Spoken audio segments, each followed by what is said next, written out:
చదువుకుందాం. ప్రభుଙ୍କର ବାକ୍ୟ ଆମେ ପାଠ କରିବା పరిశుద్ధ గ్రంథంలో నుండి ପବିତ୍ର ବାଇବଲ ଠାରୁ యెహెజ్కేలు గ్రంథము జీజికల్ భవిష్యద్వక్ତାଙ୍କର పుస్తକ మొదటి అధ్యాయము 1 ପର୍ବ చివరి వచనాన్ని చదువుకుందాం. ଶେଷ ପଦକୁ ଆମେ ପାଠ କରିବା.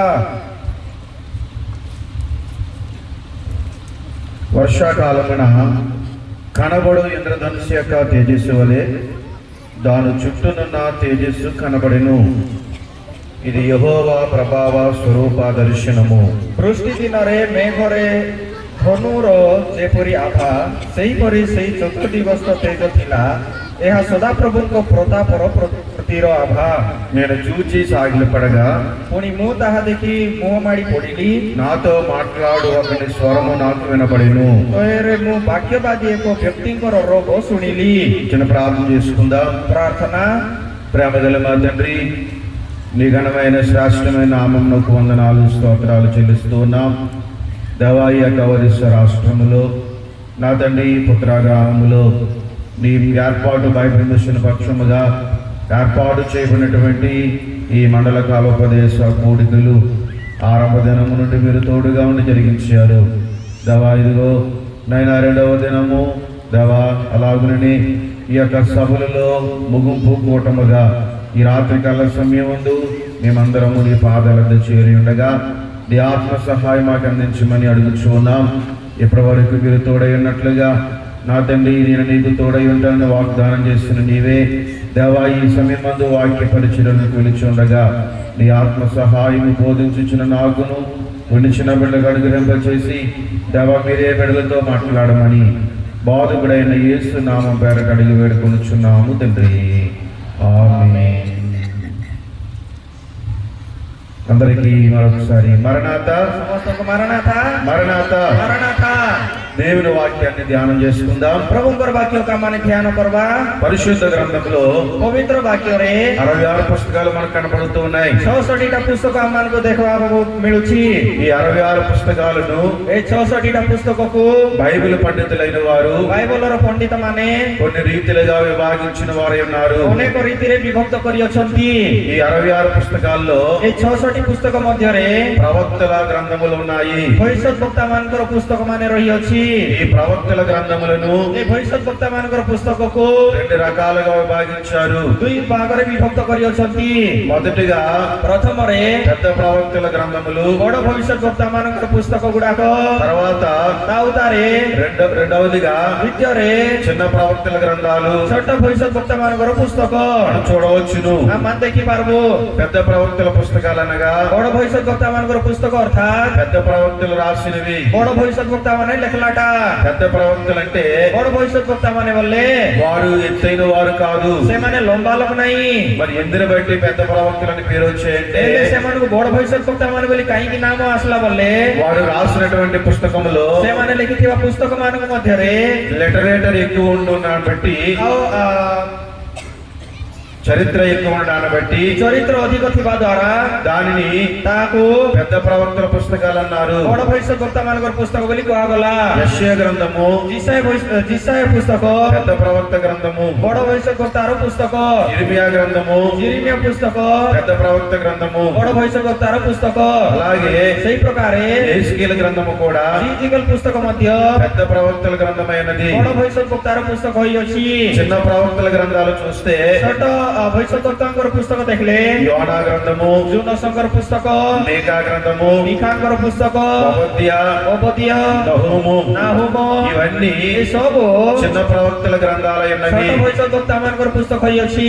చిన్న ప్రవక్తల గ్రంథాలనగా ଛୋଟ ଭବିଷ୍ୟତ ବକ୍ତା ମାନଙ୍କର పుస్తକ ଅର୍ଥାତ୍ వారు రాసిన పుస్తకాలలో ସେମାନେ ଲେଖିଥିବା ପୁସ୍ତକରେ చరిత్ర తక్కువ ఉండడాన్ని బట్టి ଚରିତ୍ର କମ୍ ଥିବା ଯୋଗୁଁ వాటికి ତାହାକୁ చిన్న ప్రవక్తల గ్రంథాలని పేరు పెట్టారు చరిత్రకారులు. ଛୋଟ ଭବିଷ୍ୟତ ବକ୍ତା ମାନଙ୍କର పుస్తକ ବୋଲିକରି ଚରିତ୍ର ଲେଖକ ମାନେ ନାମ ଦେଇଛନ୍ତି. ఇలాగ బైబిల్ గ్రంథంలో ଏ ప్రକାର ବାଇବଲରେ పెద్ద ప్రవక్తల పుస్తకాలు ఉన్నాయి, ବଡ ଭବିଷ୍ୟତ ବକ୍ତା ମାନଙ୍କର పుస్తକ ଅଛି, చిన్న ప్రవక్తల పుస్తకాలు ఉన్నాయి. ଛୋଟ ଭବିଷ୍ୟତ ବକ୍ତା ମାନଙ୍କର పుస్తକ ମଧ୍ୟ ଅଛି. ఈ రాత్రికాల సమయమందు ଏ ରାତ୍ରିକାଳ ସମୟରେ పెద్ద ప్రవక్తల గ్రంథములో ବଡ ଭବିଷ୍ୟତ ବକ୍ତା ମାନଙ୍କର పుస్తକ ମଧ୍ୟରୁ ఒక గ్రంథమైనటువంటి ଗୋଟେ పుస్తକ ହେଇଥିବା యెహెజ్కేలు గ్రంథములో నుండి ଜିଜିକଲଙ୍କର పుస్తକ ଠାରୁ కొన్ని విషయాలు మనం తెలుసుకుందాం. କେତେଟା ବିଷୟ ମାନେ ଜାଣବା. యెహెజ్కేలు గ్రంథములో ଜିଜିଗଲ ପୁସ୍ତକରେ 48 అధ్యాయాలు కనబడుతూ ఉన్నాయి. 48ଟା ପର୍ବ ଦେଖିବାକୁ ମିଳୁଛି. మనం చదువుకున్నటువంటి ଆମମାନେ ପାଠ କରଲା మొదటి అధ్యాయములో ପ୍ରଥମ ପର୍ବରେ 29వ వచనములో ଆଉ 28 ପଦରେ ఇది యెహోవా ప్రభావ స్వరూప దర్శనము ଏହା ସଦାପ୍ରଭୁଙ୍କ ପ୍ରତାପର ମୂର୍ତ୍ତିର ଆଭା అనే మాట మనకు కనబడుతుంది. ବୋଲବା କଥା ଆମେ ଦେଖି ପାରୁଛୁ. ప్రియులారా, ପ୍ରିୟମାନେ, ఈ ప్రవక్తలైన వారు ଏ ଭବିଷ୍ୟବକ୍ତା ମାନେ 3 రకాలుగా ప్రవచించారు. ଆଉ 3 ପ୍ରକାରରେ ଭବିଷ୍ୟବାଣୀ କହିଛନ୍ତି. చెరకు ముందు ప్రవచించిన ప్రవక్తలు ఉన్నారు. ଆଉ ସେମାନେ କାରାଗାରରେ ନିକ୍ଷେପ ହେବା ପୂର୍ବରୁ ଭବିଷ୍ୟବାଣୀ କରଲା ଭବିଷ୍ୟବକ୍ତା ମାନେ ଅଛନ୍ତି. ఇశ్రాయేలు ప్రజలైన వారు ଇସ୍ରାଏଲ ଲୋକମାନେ చెరకు వెళ్ళిన తర్వాత ଆଉ କାରାଗାରକୁ ଗଲା ଉତାରେ ప్రవచించిన ప్రవక్తలు ఉన్నారు. ଭବିଷ୍ୟବାଣୀ କରିଥିବା ଭବିଷ୍ୟବକ୍ତା ମାନେ ଅଛନ୍ତି. చెరలో నుండి କାରାଗାର ଠାରୁ బయటకు వచ్చిన తర్వాత ବାହାରକୁ ଆସିଲା ଉତାରେ ప్రవచించిన ప్రవక్తలు మనకు కనబడుతున్నారు. ଭବିଷ୍ୟବାଣୀ କହିଥିବା ଭବିଷ୍ୟବକ୍ତା ମାନଙ୍କୁ ଆମେ ଦେଖି ପାରୁଛୁ. 3 రకమైనటువంటి ప్రవచనాలు మనకు కనబడుతున్నాయి. 3 ପ୍ରକାରର ଭବିଷ୍ୟବାଣୀ ଆମେ ଦେଖି ପାରୁଛୁ.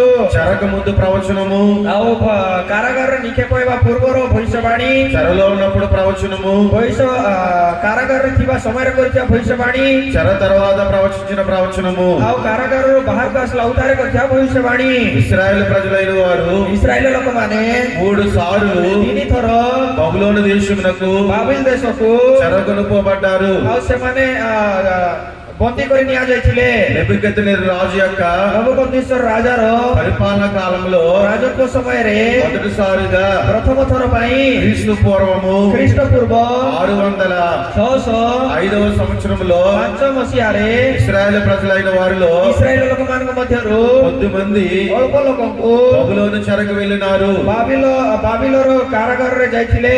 ఈ మొదటగా ଏ ପ୍ରଥମରେ బబులోను చెరకు వెళ్ళిన వారిలో ବାବିଲର କାରାଗାରକୁ ଯାଇଥିବା ଲୋକମାନଙ୍କ ମଧ୍ୟରୁ మనకు ଆମମାନଙ୍କୁ షడ్రకు, ସଡ୍ରକ୍, మెషకు, ମେଷକ, అభిజ్ఞులైన వారు కనబడుతున్నారు. ଅବେଦଗୋଲ ବୋଲି ଆମେ ଦେଖିପାରୁଛୁ.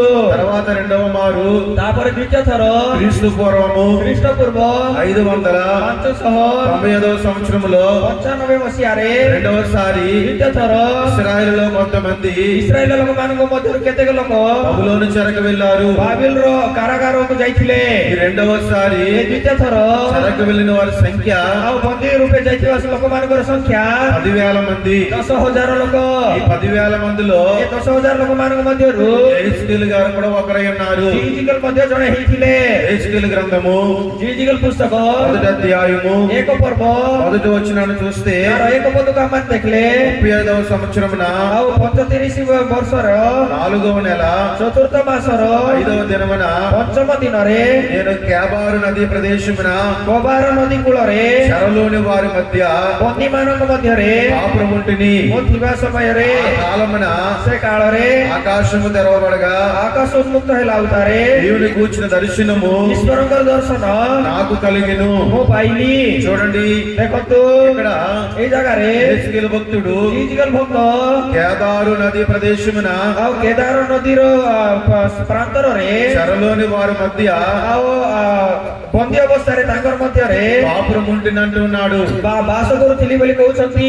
అంటే ଅର୍ଥାତ୍ రెండవ మారు చెరకు వెళ్ళిన వారిలో ଦ୍ୱିତୀୟ ଥର ବନ୍ଦୀ ରୂପେ ଗଲାମାନଙ୍କ ମଧ୍ୟରେ 10,000 మందిలో ఒక్కడుగా 10,000 ଲୋକମାନଙ୍କର ମଧ୍ୟରେ ଜଣେ ଭାବରେ ఎహెజ్కేలు భక్తుడు కనబడుతూ ఉన్నాడు. ଜିଜିଗଲ ଭକ୍ତ ଦେଖାଯାଉଅଛନ୍ତି. ఎహెజ్కేలు భక్తుడు ଜିଜିଗଲ ଭକ୍ତ చెరలో ఉన్నప్పుడు ଆଉ ବନ୍ଦୀରେ ଥିବା ସମୟରେ దేవుడు అతనితో మాట్లాడాడు. ପ୍ରଭୁ ତାଙ୍କର ସହିତ କଥା ହଉଛନ୍ତି. పిల్లారా, ପ୍ରିୟମାନେ, మన మిషన్ యొక్క ଆମମାନଙ୍କର ମିଶନର సిద్ధాంతం ఏమిటంటే ସିଦ୍ଧାନ୍ତ କଣ? ଅର୍ଥାତ୍ దేవుడు నాకు కనబడును, ପ୍ରଭୁ ମତେ ଦେଖାଦେବେ, దేవుడు నాతో మాట్లాడును, ପ୍ରଭୁ ମୋର ସହିତ କଥା ହେବେ, దేవుడు అందరికి కనబడును, ପ୍ରଭు ସମସ୍ତଙ୍କୁ ଦେଖାଦେବେ, అందరితో మాట్లాడును ସମସ୍ତଙ୍କର ସହିତ କଥା ହେବେ అనే సిద్ధాంతం మనం కలిగి ఉన్నాం. ବୋଲବ ସିଦ୍ଧାନ୍ତ ଆମେ ଜାଣିଅଛୁ. అలాగే మన జనకులు ସେଇ ପ୍ରକାର ଆମମାନଙ୍କର ପିତୃପୁରୁଷ ఫాదర్ దేవదాసాయి గారు రాసిన ଭକ୍ତ ଦେବଦାସ ପିତା ଲେଖିଥିବା 72వ పాట ଆଉ 72 ନମ୍ବର ଗୀତରେ మనోవిచారము కూడా అనే కీర్తనలో ମନରେ ଚିନ୍ତା କର ନାହିଁ ବୋଲ ଗୀତରେ దేవా నాకు కనబడమన్నా, ପ୍ରଭୁ ମତେ ଦେଖାଦିଅ ବୋଲି କହିଲା ସାଙ୍ଗେ ସାଙ୍ଗେ దేవా దర్శనం నీకు కలుగునని ଦୈବ ଦର୍ଶନ ତମେ ପ୍ରାପ୍ତ ହେବ ବୋଲି మన ఆత్మీయ తండ్రి గారు సెలవిచ్చారు. ଆମମାନଙ୍କର ଆତ୍ମିକ ପିତା ଆମମାନଙ୍କୁ ଲେଖିକରି ଦେଇଛନ୍ତି. చెరలో ఉన్నటువంటి భక్తునితో କାରାଗାରରେ ଥିଲା ଭକ୍ତ ଲୋକଙ୍କର ସହିତ దేవుడు మాట్లాడాడు. ପ୍ରଭୁ କଥା ହେଲେ. పిల్లారా, ପ୍ରିୟମାନେ, అసలే అసలు దేవుడు సంచరించే స్థలం ఏది? ప్రభు భ్రమణ గర్భ స్థానం కూట దేవుని దేవాలయము. ఈశ్వరంగర మందిర. మరి దేవుని దేవాలయం ఎక్కడుంది? మాత్ర ఈశ్వరంగర మందిర కూటి వచ్చి యెరూషలేములో ఉంది. జెరూసలేములో వచ్చి యెరూషలేములో ఉన్నటువంటి జెరూసలేములో థివా దేవుని మందిరము ప్రభుଙ୍କର మందిర దేవునికి అనుకూలంగా లేదు. ప్రభుకు ఇచ్చా लागला परी नाही. యెహెజ్కేలు గ్రంథము జీజికల్ పుస్తక 11వ అధ్యాయంలో చూస్తే 11 పర్వరే देखले దేవాలయం యొక్క పరిస్థితి మందిరର పరిస్థితి ఎలాగుందో అక్కడ మనకు కనబడుతుంది. ఈ ప్రకారం వచ్చి మనం देखि पारबो. దేవాలయము మందిర దేవునికి అనుకూలంగా లేదు. ఈశ్వరుకు ఇచ్చా लागला परी नाही. అందువలన ସେଥିପାଇଁ దేవుడు ప్రభు చెరలో ఉన్నటువంటి ఆ మంది గృహରେ ଥିବା తన దాసునితో దేవుడు ତାଙ୍କର ଦାସନିକଟକୁ ప్రభు మాట్లాడాడు. କଥା ହଉଛନ୍ତି. అలాగే ସେଇ ପ୍ରକାରେ యెహెజ్కేలు గ్రంథంలో మనం చూస్తే జీజికల్ పుస్తకରେ మనం देखले యెహెజ్కేలు గ్రంథములో జీజికల్ పుస్తకରେ దేవుడు ప్రభు యెహెజ్కేలుతో మాట్లాడిన తర్వాత జీజికలଙ୍କର ସହିତ କଥା ହେଲା ଉତାରେ యెహెజ్కేలు భక్తుడు జీజికల్ భక్ତ బయటకు వచ్చి ବାହାରକୁ ଆସି అతడు ప్రవర్తించుచున్న ప్రవర్తన చూస్తే ସେ భవిష్యవాణୀ କହୁଥିବା ଭବିଷ୍ୟତ ବାଣୀର କଥାକୁ ସେ ଯଦି ଦେଖିଲେ యెహెజ్కేలు గ్రంథములో జీజికల్ పుస్తకରେ 4వ అధ్యాయంలో ଚତୁର୍ଥ ପର୍ବରେ దేవుడు ప్రభు ఒక ఉపమాన రీతిగా ଗୋଟେ ଦୃଷ୍ଟାନ୍ତ ରୂପରେ యెహెజ్కేలుతో మాట్లాడుతున్నాడు. జీజికల్କୁ କହୁଛନ୍ତି. కొత్త నిబంధన గ్రంథములో నూతన నియమରେ యేసు ప్రభు వారు కూడా ప్రభు ଯୀଶୁଖ୍ରୀଷ୍ଟ ମଧ୍ୟ శరీరధారిగా ଶରୀର ରୂପରେ లోకంలో ఉన్నప్పుడు ଏ ଜଗତକୁ ଥିଲା ସମୟରେ ఆయన అనేక ఉపమాన రీతిగా మాట్లాడాడు. ସେ ଅନେକ ଦୃଷ୍ଟାନ୍ତ ମାଧ୍ୟମରେ କଥା କହିଛନ୍ତି. ప్రియులారా, ପ୍ରିୟମାନେ, ఈ ఉపమానం అనగా ఏమిటి? ଏ ଦୃଷ୍ଟାନ୍ତ ବୋଲ ସାଙ୍ଗେ ସାଙ୍ଗେ କଣ అర్థము కానటువంటి విషయాలు ବୁଝା ନ ଯିବା ବିଷୟ అర్థమయ్యేటట్లుగా మాట్లాడడమే ବୁଝାଗଲା ପରି କଥା ହେବାଟା ହିଁ ఉపమానమై ఉన్నది. ଦୃଷ୍ଟାନ୍ତ ହୋଇଅଛି. యేసు ప్రభు వారు ପ୍ରଭୁ ଯୀଶୁଖ୍ରୀଷ୍ଟ పరలోక సంబంధం విషయాలు ସ୍ୱର୍ଗ ରାଜ୍ୟ ସମ୍ବନ୍ଧୀୟ ବିଷୟ భూలోక సంబంధమైన వాటితో ପୃଥିବୀ ସମ୍ବନ୍ଧୀୟ ବିଷୟ ସହିତ పోల్చి చెప్పిన వారై ఉన్నారు. ତୁଳନା କରି କହିଅଛନ୍ତି. ఎందుకనగా କାରଣ మనకు పరలోక జ్ఞానం లేదు. ଆମମାନଙ୍କ ସ୍ୱର୍ଗୀୟ ଜ୍ଞାନ ନାହିଁ. మనందరికి ఏ జ్ఞానం ఉందంటే ଆମ ସମସ୍ତଙ୍କୁ କୁଜ୍ଞାନ ଅଛି ବୋଲେ భూలోక జ్ఞానమే ఉంది. ପାର୍ଥିବ ଜ୍ଞାନ ଅଛି. ఈ భూలోక జ్ఞానంతో మనము ଏ ପାର୍ଥିବ ଜ୍ଞାନ ସହିତ ଆମେମାନେ పరలోక విషయాలు గ్రహించలేం. ସ୍ୱର୍ଗୀୟ ବିଷୟ ସବୁ ଜାଣିପାରିବୁ ନାହିଁ. అది గ్రహించిన యేసయ్య ସେ ସବୁ ଜାଣିଥିବା ପ୍ରଭୁ ଯୀଶୁ పరలోకమందన విషయాలన్నింటినీ కూడా ସ୍ୱର୍ଗରେ ଥିବା ବିଷୟ ସବୁ ମଧ୍ୟ భూలోకమందన వాటితో పోల్చి చెప్పారు. ପୃଥିବୀରେ ଥିବା ବିଷୟ ସହିତ ତୁଳନା କରି କହିଛନ୍ତି. నాకు పోల్చి చెప్పడమే ଏହି ପ୍ରକାର ତୁଳନା କରି କହିବାଟା ହିଁ ఉపమానమై ఉన్నది. ଦୃଷ୍ଟାନ୍ତ ହୋଇଅଛି. అలాగే పాత నిబంధన గ్రంథంలో కూడా ସେ ପ୍ରକାର ପୁରାତନ ନିୟମର ପୁସ୍ତକରେ ମଧ୍ୟ చెరలో ఉన్నటువంటి ଆଉ କାରାଗାରରେ ଥିବା యెహెజ్కేలు భక్తుడితో ଫିଜିକାଲ ଭକ୍ତଙ୍କର ସହିତ దేవుడు మాట్లాడినప్పుడు ପ୍ରଭୁ ଯେତେବେଳେ କଥା ହଉଛନ୍ତି ఒక ఉపమాన రీతిగా మాట్లాడాడు. ଗୋଟେ ଦୃଷ୍ଟାନ୍ତ ରୀତିରେ କହୁଛନ୍ତି. 4వ అధ్యాయంలో చూస్తే 4 ପର୍ବରେ ଆମେ ଦେଖିଲେ దేవుడు యెహెజ్కేలు భక్తుడు అన్నాడు కదా, ପ୍ରଭୁ ଫିଜିକାଲ ଭକ୍ତଙ୍କୁ କହୁଛନ୍ତି ନେଇକି నీవు ఒక పెంకుని తీసుకో, ଆଉ ତୁମେ ଗୋଟେ ଖପରାକୁ ନିଅ, ఆ పెంకు మీద ଆଉ ସେ ଖପରା ଉପରେ యెరూషలేము పట్టణం యొక్క ముఖ చిత్రము గీయుము. ଜେରୁସାଲେମ ନଗରର ଚିତ୍ର ବନାଅ. ఆ పెంకి మీద యెరూషలేము రూపాన్ని గీసిన తర్వాత ଆଉ ସେ ଖପରା ଉପରେ ତମେ ଜେରୁସାଲେମର ఆకృతి కొరలా ఉతారే. ఆ పెంకు చుట్టూ ଆଉ ସେ ଖପରା ଚାରିଆଡେ మట్టి దెబ్బలను ఏర్పాటు చెయ్యి. ଆଉ ମାଟିକୁ ତମେ ରଖ. మట్టి దెబ్బలు ఏర్పాటు చేసిన తర్వాత ମାଟିକୁ ରଖଲା ଉତାରେ దేవుడు అంటున్నాడు కదా, ପ୍ରଭୁ କହୁଛନ୍ତି, ఇదిగో యెహెజ్కేలు, ଦେଖ ଜିଜିକଲ, నీవు చెరలో ఉన్నటువంటి ప్రజల వద్దకు వెళ్ళి ତମେ ବନ୍ଦୀଗୃହରେ ଥିବା ଲୋକମାନଙ୍କ ନିକଟକୁ ଯାଇ ఇలాగ చెప్పు, ଏ ପ୍ରକାର କୁହ, ఇప్పుడైనను ଏବେ ହେଲେ ମଧ୍ୟ వారు ତୁମେ తమ చెడు మార్గం విడిచిపెట్టి ତାଙ୍କର କୁକ୍ରିୟାର ରାସ୍ତାକୁ ଛାଡି ଦେଇ నా వైపు తిరగకపోతే ଘର ପ୍ରତି ନ ଫେରିଲେ వారి పరిస్థితి, ତାଙ୍କର ପରିସ୍ଥିତି, యెరూషలేము పరిస్థితి ଜେରୁସାଲେମର ପରିସ୍ଥିతి మట్టి దెబ్బగా మారిపోతుందని చెప్పి అంటున్నాడు ଆଉ దేవుడు. ଗୋଟେ ମାଟିର ଢେପ ପରି ପରିବର୍ତ୍ତନ ହେବ ବୋଲି କରି କହୁଛନ୍ତି. ప్రియులారా, ପ୍ରିୟମାନେ, దేవుని మాట వినకపోతే, ଈଶ୍ୱରଙ୍କର କଥା ନ ଶୁଣିଲେ, దేవునికి లోబడకపోతే ପ୍ରଭୁଙ୍କର ଆଜ୍ଞା ନ ମାନିଲେ కలిగే పరిస్థితి ఏంటంటే ଆସବା ପରିସ୍ଥିତି କଣ ବୋଲେ మట్టి దెబ్బ అయి ఉన్నది. ଆଉ ମାଟିର ଢେପ ପରି ହେଇଯିବ.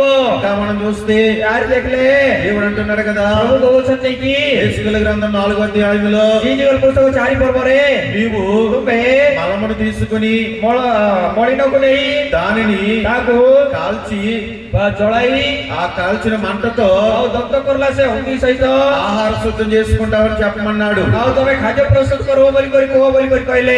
అప్పుడు యెహెజ్కేలు అంటున్నాడు కదా, ସେତେବେଳେ ଜିଜିକଲ୍ କହୁଛନ୍ତି ନେଇକି, అయ్యా ఇది ఎలా చెప్పమంటావు అన్నప్పుడు, ଏ ପିତା ଏଇ କଥା ମୁଁ କେମିତି ଯାଇକରି କହିବି ବୋଲି କରି ଯେତେବେଳେ କହିଲେ, మనుషుని మలం అంటే నీకు అసహ్యంగా ఉందేమో, ଆଉ ମନୁଷ୍ୟର ମଳିନ ବୋଲେ ତମକୁ ଘୃଣ ଲାଗୁଛି କାହିଁକି?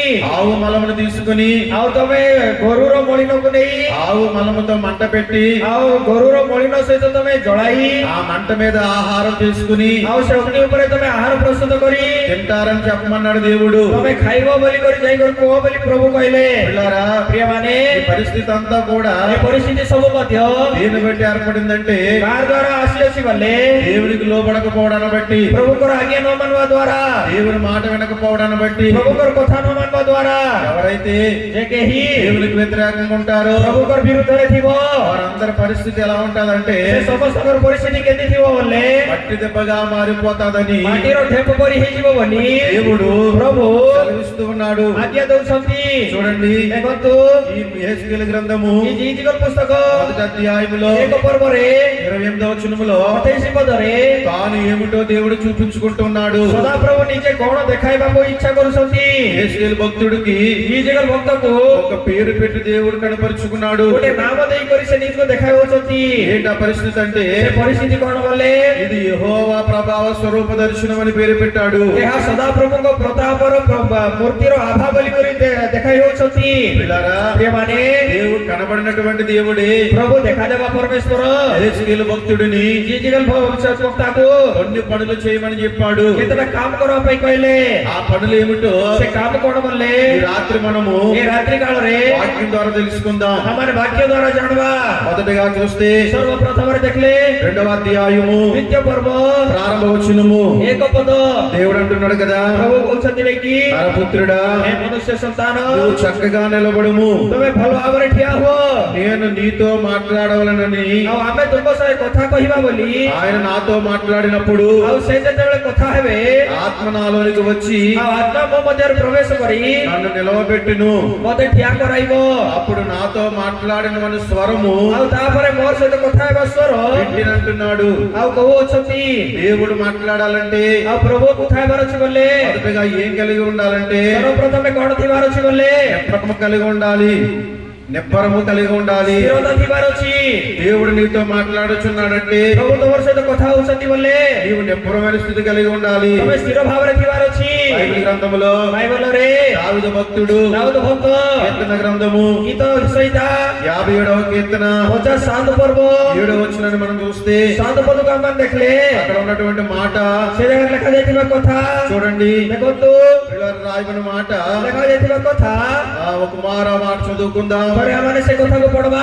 ఈ కీర్తన గ్రంథంలో ଏ ଗୀତ ସହିତାରେ దావీదు భక్తుడు చెప్తున్న మాట, ଦାଉଦ ଭକ୍ତ କହିବା କଥା నేను ఏం కలిగి ఉన్నానంటున్నాడంటే ମୋର ଠାରେ କଣ ଅଛି ବୋଲି କହୁଅଛନ୍ତି ବୋଲେ నిబ్బరమైన స్థితి కలిగి ఉన్నానంటున్నాడు. ସୁସ୍ଥିର ସ୍ଥିତି ଅଛି ବୋଲି କହୁଅଛନ୍ତି। అందరూ మీ పరిశుద్ధ గ్రంథాలు తెరిచి ଆଉ ସମସ୍ତେ ତମର ବାଇବଲ ଖୋଲି కీర్తన గ్రంథము ଗୀତ ସହିତ 57వ కీర్తన 57 ପର୍ବ 7వ వచనం చూడండి. 7 పଦକୁ ଥରେ ଦେଖ। నా హృదయము నిబ్బరగా ఉన్నది. ମୋ ଚିତ୍ତ ସୁସ୍ଥିର ଅଛି। దేవా, ପିତା, నా హృదయము ମୋ ଚିତ୍ତ నిబ్బరముగా ఉన్నది. ସୁସ୍ଥିର ଅଛି। నేను పాడుచు ମୁଁ ଗାନ କରିବି, స్తుతిగానము చేసేదనంటున్నాడు. ଆଉ ମୋ ପ୍ରଶଂସା ଗାନ କରିବି ବୋଲି କହୁଛନ୍ତି। దావీదు హృదయము ଦାଉଦର ହୃଦୟ నిబ్బరముగా ఉంది. ସୁସ୍ଥିର ଭାବରେ ଅଛି। అంటే ଅର୍ଥାତ୍ దావీదుకు కష్టాలు లేవా? ଦାଉଦକୁ କଷ୍ଟ ନାହିଁ କି? అప్పటికి ఆయన జీవితంలో ଆଉ ସେ ସମୟରେ ଜୀବନରେ ఎన్నో కష్టాలు ఉన్నాయి, ଅନେକ କଷ୍ଟ ଅଛି, ఎన్నో శ్రమలు అనుభవిస్తున్నాడు. ଅନେକ କ୍ଲେଶ ଅନୁଭବ କରୁଛି। అయినప్పటికీ ହେଲେ ମଧ୍ୟ దేవుని ఎడల ଦାଉଦ ପ୍ରଭୁଙ୍କର ପ୍ରତି దావీదు భక్తుడు ଦାଉଦ ଭକ୍ତ నిబ్బరము కలిగి ఉన్నాడు. ସୁସ୍ଥିର ଭାବରେ ଅଛି। 108వ కీర్తన ଗୀତ ସହିତ 108 ପର୍ବ ప్రారంభ వచనాన్ని మనం చూస్తే 1 ପଦକୁ ଆମମାନେ ଦେଖିଲେ అక్కడ మరలా భక్తుడు అంటున్న మాట, ସେ ଜାଗାରେ ଭକ୍ତ ଲୋକ କହିବା କଥା, దేవా, ପିତା, నా హృదయము ମୋର ହୃଦୟ నిబ్బరముగానున్నది. ସୁସ୍ଥିର ଅଛି। నేను పాడుచు ମୁଁ ଗାନ କରିବି, స్తుతిగానము చేసేదను. ମୋ ଗୌରବ ପ୍ରଶଂସା ଗାନ କରିବି। నా ఆత్మ పాడుచు ମୋର ଆତ୍ମା ଗାନ କରି గానము చేయును. ଗାନ କରିବ। చూడండి, ଦେଖନ୍ତୁ ఇక్కడ కూడా దావీదు భక్తుడు అంటున్నాడు, ଏ ଜାଗାରେ ମଧ୍ୟ ଦାଉଦ ଭକ୍ତ କହୁଛନ୍ତି, నా హృదయం నిబ్బరంగా చేసుకుని ମୋର ହୃଦୟ ସୁସ୍ଥିର ଭାବରେ କରି నేను పాడుచు ମୁଁ ଗାନ କରି దేవునికి ପ୍ରଭୁଙ୍କୁ స్తుతిగానం చేస్తున్నాను అంటున్నాడు. ପ୍ରଶଂସା ଗାନ କରିବି ବୋଲି କହୁଛନ୍ତି। ప్రియులారా, లోకములో ପ୍ରିୟମାନେ ଏଇ ଜଗତରେ మనకి ఎన్నో కష్టాలు ఉంటాయి, ଆମର ଅନେକ କଷ୍ଟ ଥିବ, ఎన్నో సమస్యలు ఉంటాయి, ଅନେକ ସମସ୍ୟା ଥିବ, ఎన్నో ఇబ్బందులు ఉంటాయి. ଅନେକ ଅସୁବିଧା ଥିବ।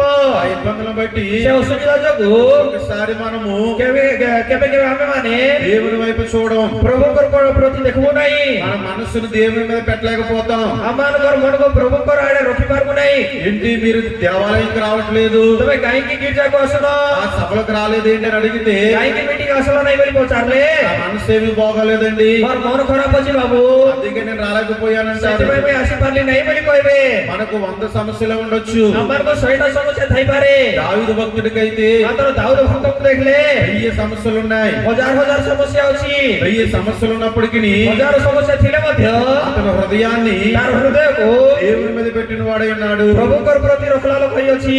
దావీదు వలె ଦାଉଦଙ୍କର ପରି మనమందరము కూడా ଆମେ ସମସ୍ତେ ମଧ୍ୟ మన హృదయాన్ని దేవుని మీద పెట్టాలి. ଆମମାନଙ୍କ హృదୟକୁ ପ୍ରଭୁଙ୍କର ଉପରେ ରଖିବାର ଅଛି। మన దైవజనుడు దేవదాసు గారు అన్నారు కదా, ଆମର ଭକ୍ତ ଦେବଦାସ ପିତା କହି ଅଛନ୍ତି ନେଇକି మనసు యేసు కథపై మలిచి యోచించిన ఎడల ଆମମାନଙ୍କର ମନକୁ ଖ୍ରୀଷ୍ଟଙ୍କର କାହାଣୀ ଉପରେ ଯେତେବେଳେ ବୁଲାଇ କରି ଆମେ ଆଲୋଚନା କରିବୁ మహిమ కనబడును, ମହିମା ଦେଖାଯିବ, అనుభవం నీకు దొరికినన్నారు. ସେଇ ପ୍ରକାର ଅନୁଭବ ତମକୁ ମିଳିବ ବୋଲି କରି ଗୀତ ଲେଖିଛନ୍ତି। అలాగే మనోవిచారం కూడదన్న పాటలో ସେ ପ୍ରକାର ମନର ଚିନ୍ତା କର ନାହିଁ ବୋଲ ଗୀତରେ దైవజనుడు చెప్పినటువంటి మాట ఏంటంటే, ଭକ୍ତ ଲୋକ କହିଥିବା କଥା କଣ ବୋଲେ పిల్లారా, ପ୍ରିୟମାନେ నీ మనసు ତମର ମନ దేవుని మీద పెడితే ପ୍ରଭୁଙ୍କର ଉପରେ ରଖିଲେ నీ మనవులన్నీ సిద్ధిస్తాయి. ତମର ମନର ଆଶା ସୌପଦ సిద్ధ ହେବ।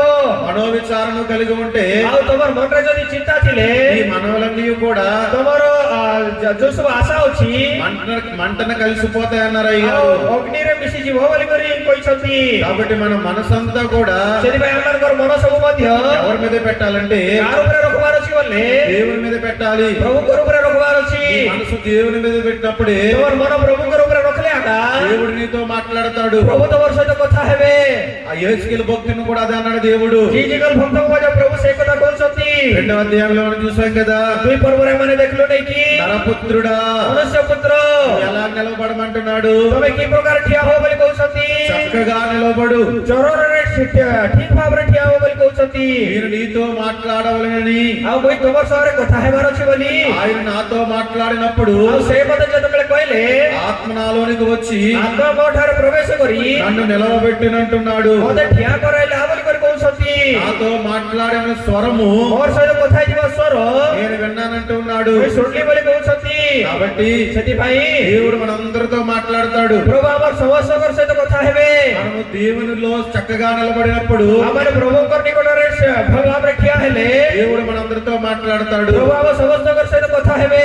దావీదు ఎలాగున ଦାଉଦ ଯେ ପ୍ରକାରେ దేవుని మీద నిబ్బరం కలిగి ఉన్నాడు, ପ୍ରଭୁଙ୍କ ନିକଟରେ ସୁସ୍ଥିର ହୋଇଅଛି మనం అలాగే నిబ్బరం కలిగి ఉండాలి. ଆମର ମଧ୍ୟ ସୁସ୍ଥିର ହେଇଥିବାର ଅଛି। లోకాసు వార్తలో ଲୋକ ସୁସମାଚାରରେ ఒక స్త్రీ మనకు కనబడుతుంది. ଗୋଟେ ସ୍ତ୍ରୀ ଆମକୁ ଦେଖାଯାଉଛି। పిల్లారా, ପ୍ରିୟମାନେ ఆమె 18 సంవత్సరాల నుండి ସେ 18 ବର୍ଷ ଠାରୁ నడుము వంగిపోయి ఉంది. ଆଉ କୁబ్ଜା ହୋଇଥିଲା, ఆమెకు స్వస్థత కలగట్లేదు. ତାକୁ ସୁସ୍ଥତା ମିଳୁନାହିଁ।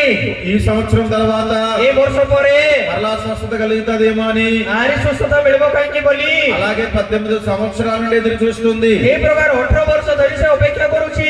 18వ సంవత్సరంలో 18ତମ ବର୍ଷରେ ఆమె నడుముకు ଆଉ ତାଙ୍କର ଅଣ୍ଟାକୁ స్వస్థత కలిగింది. ସୁସ୍ଥତା ମିଳିଲା। ఆమె నడుము మీద ఉన్నటువంటి దయ్యము ତାଙ୍କର ଅଣ୍ଟାରେ ଥିଲା ସେ ଭୂତ ఆమెను విడిచి వెళ్ళిపోయింది. ତାକୁ ଛାଡି ଚାଲିଗଲା। పిల్లారా, ପ୍ରିୟମାନେ ఆమె 18 సంవత్సరాల నుండి ସେ 18 ବର୍ଷ ଠାରୁ దేవుని మందిరములో ପ୍ରଭୁଙ୍କର ମନ୍ଦିରରେ నిబ్బరమ కలిగి ఉంది కాబట్టి ସୁସ୍ଥିର ହୋଇଥିବା ଦ୍ୱାରା ఆమె జీవితంలో కార్యం జరిగింది. ତାଙ୍କର ଜୀବନରେ କାର୍ଯ୍ୟ ସାଧନ ହେଲା। అలాగే ସେଇ ପ୍ରକାରେ దేవుని సన్నిధిలో ଈଶ୍ୱରଙ୍କର ମନ୍ଦିରରେ అందరం నిబ్బరమ కలిగి ఉన్నప్పుడు ଆମେ ସମସ୍ତେ ସୁସ୍ଥିର ହୋଇଥିଲେ ఆ స్త్రీ జీవితంలో కార్యం చేసిన దేవుడు ସେ ସ୍ତ୍ରୀ ଜୀବନରେ କାର୍ଯ୍ୟ ସବଳ କରିଥିବା ପରମେଶ୍ୱର మనందరి జీవితంలో కూడా కార్యం చేస్తాడు. ଆମ ସମସ୍ତଙ୍କର ଜୀବନରେ ମଧ୍ୟ ପରମେଶ୍ୱର କାର୍ଯ୍ୟ କରିବେ। పేతురు రాసిన పత్రిక ପିତର ଲେଖିଥିବା ପତ୍ର మొదటి అధ్యాయము 1 ପର୍ବ 13వ వచనము. 13 ପଦ మొదటి పేతురు పత్రిక మొదటి అధ్యాయం 13వ వచనములో ପ୍ରଥମ ପିତର 1 ପର୍ବ 13 ପଦରେ భక్తుడు పేతురు అంటున్నాడు కదా, ଏଇ ଜାଗାରେ ପିତର ଭକ୍ତ କହୁଛନ୍ତି ନେଇକି దేనిని కట్టుకోమంటున్నాడంటే ଆଉ ତମେ କଣ ବାନ୍ଧ ବୋଲି କରି କହୁଛି ବୋଲେ నీ మనస్సును నడుమును కట్టుకోమంటున్నాడు. ତମର ମନରୂପ କୋଟିକୁ ବନ୍ଧନ କର ବୋଲି କହୁଛନ୍ତି। నీ మనస్సును నడుమును కట్టుకుని ତମର ମନ ପରିଥିଲା ଅଣ୍ଟାକୁ ବାନ୍ଧି నిబ్బరమైన బుద్ధి గలవారే ଆଉ ସୁସ୍ଥିର ବୁଦ୍ଧି ହୋଇ ఆయన ప్రత్యక్షణ దినం దినము వరకు ଆଉ ସେ ପ୍ରକାଶିତ ହେବା ସମୟ ପର୍ଯ୍ୟନ୍ତ ఆయన కృప కొరకు ఏం చేయాలంట? ତାଙ୍କର ଅନୁଗ୍ରହ ନିମନ୍ତେ କଣ କରିବାର ଅଛି ପୁଣି? కనిపెట్టి ఉండాలని పేతురు గారు అంటూ ఉన్నారు. ଅପେକ୍ଷାରେ ଥିବାର ଅଛି ବୋଲି ପିତର କହୁଛନ୍ତି। ఎప్పటి వరకు మనం నిబ్బరమైన బుద్ధి కలిగి ఉండాలంటే ଆମମାନଙ୍କୁ କେତେବେଳେ ସୁସ୍ଥିର ବୁଦ୍ଧି ଥିବାର ଅଛି ବୋଲେ ఆయన ప్రత్యక్ష దినము ଆଉ ସେ ପ୍ରକାଶିତ ହେବା ଦିନ అనగా ଅର୍ଥାତ୍ ఆయన రెండవ రాకడ దినము వరకు కూడా ସେ ଦ୍ୱିତୀୟ ଆଗମନ ଆସିବା ଦିନ ପର୍ଯ୍ୟନ୍ତ ମଧ୍ୟ మనం నిబ్బరమైన స్థితి కలిగి ఉండాలి. ଆମମାନେ ସୁସ୍ଥିର ସ୍ଥିତିରେ ଥିବାର ଅଛି। ఇలాగ సభలు పెట్టినప్పుడే కాదు, ଏ ପ୍ରକାର ମିଟିଂ ହେବା ସମୟରେ ଆକା ନାହିଁ, ఆదివారం ఆరాధనలు కాదు గాని ଖାଲି ରବିବାର ଆରାଧନା ଦିନରେ ଆକା ନାହିଁ ସିନା నేను వస్తానని ఆయన చెప్పాడు కాబట్టి ସେ ମୁଇଁ ଆସିବି ବୋଲି କହିଥିବା ଦ୍ୱାରା ఆయన వచ్చే వరకు ସେ ଆସିବା ପର୍ଯ୍ୟନ୍ତ ప్రతి క్రైస్తవుడు కూడా ପ୍ରତ୍ୟେକ ଖ୍ରୀଷ୍ଟିଆନ ମଧ୍ୟ దేవుని యందు ఏమి కలిగి ఉండాలంటే କଣ ନିର୍ଣ୍ଣୟ ନେଇକରି ଥିବାର ଅଛି ବୋଲେ నిబ్బరమ కలిగి ఉండాలి. ସୁସ୍ଥିର ହୋଇଥିବାର ଅଛି। యేసుక్రీస్తు భక్తుని దేవుడు ଯିଏ ଭକ୍ତଙ୍କ ପରମେଶ୍ୱର నిబ్బరమ కలిగి ఉండమని చెప్పాడు. ସୁସ୍ଥିର ହୋଇଥାଉ ବୋଲି କରି କହୁଛନ୍ତି। అలాగే నేటి కాలంలో ସେ ପ୍ରକାର ଆଜି କାଳରେ మనందరము కూడా ଆମେ ସମସ୍ତେ ମଧ୍ୟ నిబ్బరమ కలిగి ఉండాలి. ସୁସ୍ଥିର ହୋଇଥିବାର ଅଛି। రెండవదిగా మనం చూస్తే ମାନେ ଦେଖିଲେ రెండవ అధ్యాయము ଦ୍ୱିତୀୟ ପର୍ବ 4వ వచనము 4 ପଦ వారు సిగ్గుమాలిన వారును ଆଉ ସେମାନେ ନିର୍ଲଜ୍ଜ ମୁଖ కఠిన హృదయులనై ఉన్నారు. ଓ କଠିନ ଚିତ୍ତ ହୋଇଅଛନ୍ତି। వారి యొద్దకు నేను నిన్ను పంపుచున్నాను. ସେମାନଙ୍କ ନିକଟକୁ ପ୍ରେରଣ କରୁଅଛି। వారు తిరుగుబాటు చేయవారు గనుక ଆଉ ସେମାନେ ବିରୁଦ୍ଧରେ କହିବେ ନାହିଁ। వారు వినునను ଆଉ ସେମାନେ ଶୁଣିଲେ ମଧ୍ୟ వినకపోయినను ନ ଶୁଣିଲେ ମଧ୍ୟ తమ మధ్య ప్రవక్త ఉన్నాడని ସେମାନଙ୍କର ମଧ୍ୟରେ ଗୋଟେ ଭବିଷ୍ୟଦ୍ବକ୍ତା ଅଛନ୍ତି ବୋଲି వారు తెలుసుకున్నట్లు ଆଉ ସେମାନେ ଜ୍ଞାତ ହେଲା ପରି ప్రభువగు యెహోవా ସଦାପ୍ରଭୁ ପରମେଶ୍ୱର నాకు సెలవిచ్చుచున్నాడని ତୁମକୁ କହୁଅଛନ୍ତି ବୋଲି నీవు వారికి ତୁମେ ସେମାନଙ୍କୁ ప్రకటింపవలెను. ପ୍ରକାଶ କର। చూడండి, ଦେଖନ୍ତୁ మొదటగా ఏ పని చేయాలి? మనందరం ପ୍ରଥମରେ ଆମେ ସମସ୍ତେ କି କାମ କରିବାର ଅଛି? ఆ నిబ్బరమ కలిగి ఉండాలి. ଆଉ ସୁସ୍ଥିର ହୋଇଥିବାର ଅଛି।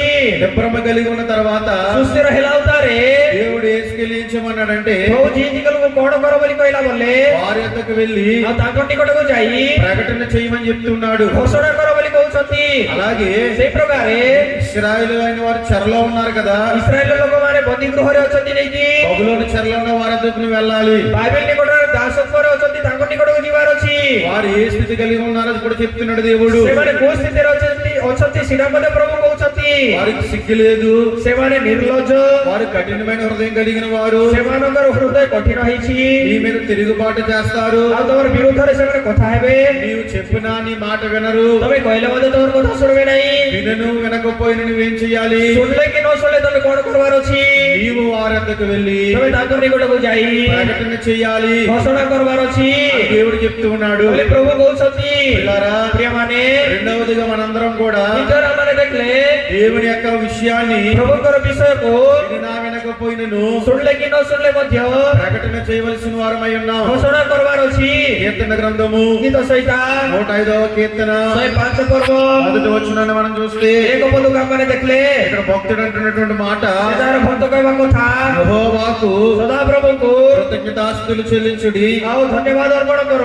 ఆయన నామమును ତାଙ୍କର ନାମକୁ ప్రకటన చేయుడి, ଘୋଷଣା କର। జనములలో